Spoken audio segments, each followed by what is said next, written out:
আপনি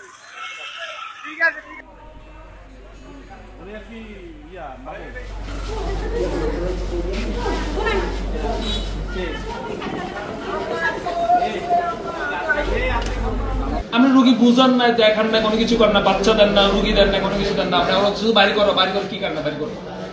ওটিতে ঢুকানোর পর থেকে এই পর্যন্ত এখনো পর্যন্ত শুধু চলতেছে, আপনি শুধু করার জন্য। পরে এটা এগুলো করতে করতে উপর থেকে নামাইয়া অ্যাম্বুলেন্সে বসায় প্রায় 2 ঘন্টা মেবি 2 ঘন্টাতে বেশি বসানোর পরে এখানে আমি অনেকক্ষণ চিল্লাইলাম।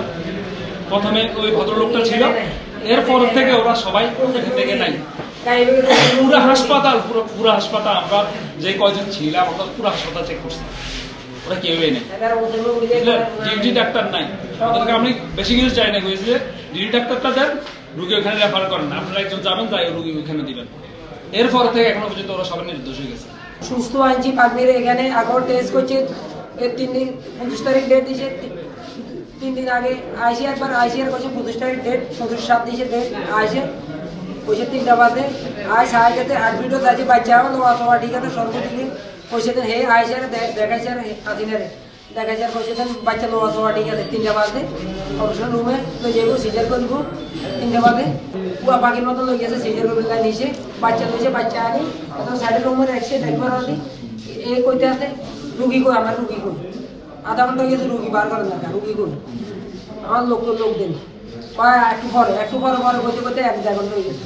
ইয়ার হার্টবিট নেই, এটা নেই সিজার ইয়াত নিতে পাইছে নিতে আমরা গায়ে ধর এটা আমরা আমার গায়ে ফোন দিয়ে 1/2 ঘন্টা পরে আইয়ে 1/2 ঘন্টা পরে আসে, 1/2 ঘন্টা 1 ঘন্টা পরে আসে, গায়ে তো 1 ঘন্টা আগে রেখেছে। ওই দারোগান আছে, দারোগান দিছে আর ইয়ে দিছে একটা পলায় চলে আসে, এখান থেকে পলায় চলে আসে একটা দায় এই পর্যন্ত ইয়ার রুগীতে ইয়াতে মারিয়ে দিয়েছে, এটার জায়গা রুগী মারিয়ে গেল একটা দিছে টেস্ট বা ইয়ারে নিয়ে গেল এই শেষ।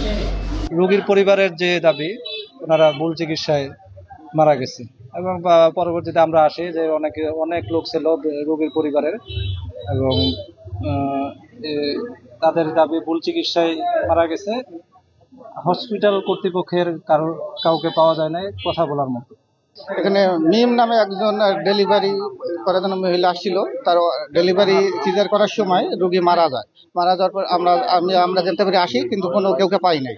আর হসপিটালে অন্য কোনো রুগী বর্তমানে না থাকে, আমরা হসপিটালটি তালা দিয়ে যাচ্ছে আপাতত। আর যে আমাদের আছে উপজেলা পরিবার পরিকল্পনা কর্মকর্তা আছে, একটা তদন্ত হবে, তদন্তে যদি তার হয় দোষ প্রমাণিত, অবশ্যই সেই আইনের শাস্তি পাবে।